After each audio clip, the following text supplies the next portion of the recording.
द्वारेश्वर नामक गांव में मस्तान नामक एक कसाई रहता था। उस गांव में बकरे का मांस सिर्फ मस्तान की दुकान में मिलता था।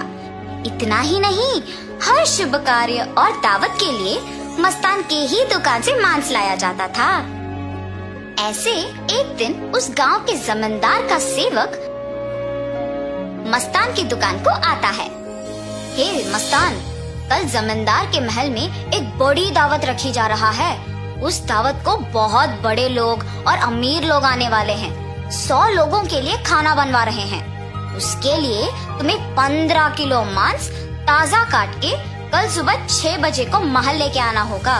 पैसे तुम्हें वहीं पे मिलेंगे। मस्तान सलमान की बात को मान लेता है, लेकिन उसके पास 15 किलो का मांस नहीं होता है। इसीलिए वो बकरी वाले के पास जाता है।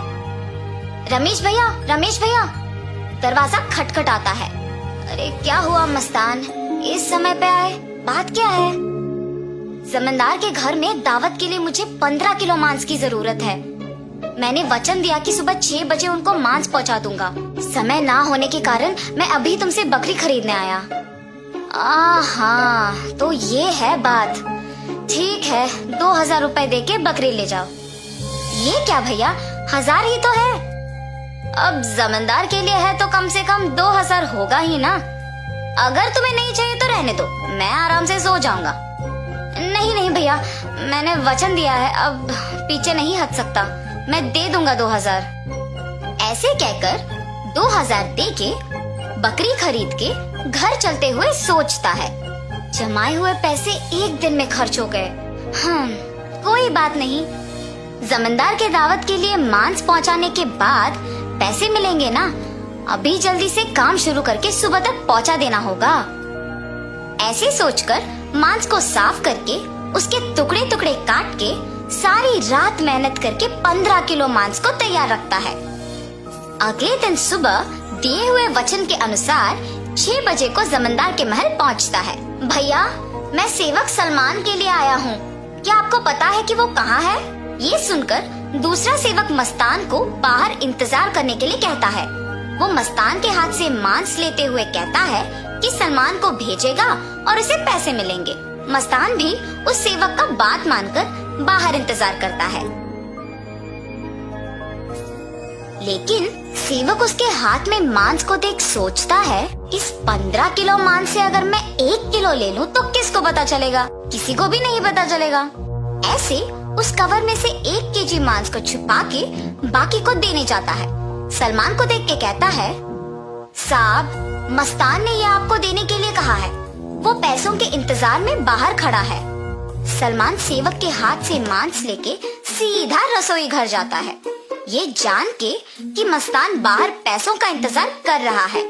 बावर्ची के पास जाकर सलमान कहता है, सारे व्यंजन स्वादिष्ट होनी चाहिए, ध्यान से पकाना।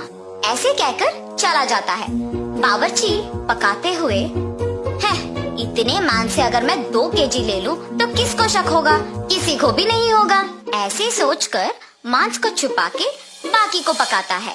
दावत के व्यंजन की तैयारी के लिए जिम्मेदार किशन व्यंजनों का स्वाद चख के कुछ सेवकों की सहायता से उन सभी में से थोड़ा थोड़ा अपने लिए ले लेता है।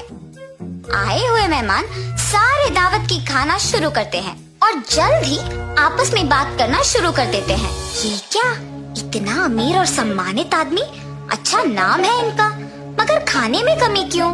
हाँ, अगर खाना कम ही पड़ना है तो ऐसी दावत की तैयारी भला क्यों करे? ऐसे सारे लोग खुसफुसाते हैं। ये सब सुन के जमींदार सहन नहीं कर पाते हैं।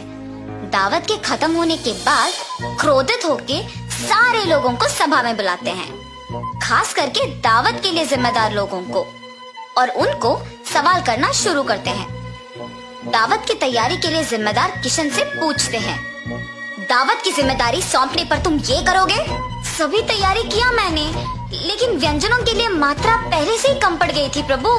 मेरा इस बात से कोई लेना देना नहीं, आप बावर्ची से पूछिए प्रभु। ऐसे उसने अपनी किए को छुपाकर किसी और पे इल्जाम डाल देता है। तब बावर्ची छुपाए हुए 2 किलो मांस की बात को छुपा के कहता है कि दावत की सामग्री के लिए जिम्मेदार सलमान के पास इसका जवाब होगा। ऐसे उस बात से छुटकारा पाता है। सलमान भी औरों की तरह मांस के दिए गए 6,000 रुपयों को मस्तान को ना देकर अपने ही पास रख के, ये जानते हुए कि मस्तान पैसों का बाहर इंतजार कर रहा है, जमींदार से ये बात छुपाता है और कसाई मस्तान पे इल्जाम डाल देता है कि उसने मांस कम मात्रा में दी है। अभी जाके मैं इसका काम तमाम करता हूँ प्रभु, ऐसे कहता है। उसी सभा में मौजूद मस्तान उस इल्जाम का सहन नहीं कर पाता है। सभा में से जमींदार के सामने आके कहता है, जमींदार साहब, इस पूरे गांव में मैं अकेले कसाई हूँ। पिछले 10 साल से मैं ये व्यापार कर रहा हूँ और इतने साल से आपके घर में हर कार्य और हर दावत पे मैंने खुद मांस दी है, मगर कभी भी ऐसी मुसीबत नहीं आई। आपके घर में दावत का नाम सुनते ही 1000 के बकरी को 2000 में बेचते हैं। सुबह आके मैंने मांस को पहुंचा दिया और आपके सेवक सलमान ने मुझे मांस के पैसों के लिए सुबह से इंतजार करवाया। सलमान को मांस देने के बहाने से एक और सेवक मेरे हाथ से मांस लिया और मुझे बाहर इंतजार करने के लिए कह दिया और ये भी कहा कि वो सलमान को बुलाएगा। उसके बाद इनमें से कोई भी मेरे पास नहीं आया। कृपया मेरा यकीन कीजिए प्रभु, आप ही की दया से जी रहा हूँ। मस्तान, मुझे तुम्हारे बारे में पता है, तुम फिक्र मत करो। सैनिकों, सलमान के कपड़े खोजो, देखो अगर 6,000 रुपए मिलते हैं। खोजने पर सलमान की जेब में 6,000 रुपए मिलते हैं। ऐसे उन सब में से सलमान पकड़ा जाता है। और इतना ही नहीं, किशन जिन सेवकों की सहायता से सभी व्यंजनों से थोड़ा अपने लिए ले लेता है, उनमें से एक सहायक जमींदार को सच कह देता है। बावर्ची का झूठ बैग में रखे मांस कोई सेवक को मिलने पर बाहर आ जाता है और पहला सेवक जिसने 1 किलो छुपा लिया, उसने डर के मारे अपनी गलती मान ली। तब जमींदार सभी को दंडित करते हैं और मस्तान को उसके पैसे 6,000 दे देते हैं और ये भी कहते हैं कि वो मस्तान के लिए हमेशा रहेंगे। तो इस कहानी का नैतिक क्या है? गलती का सजा मिलेगी ही मिलेगी, इसीलिए ईमानदारी से जीना ही अच्छा है।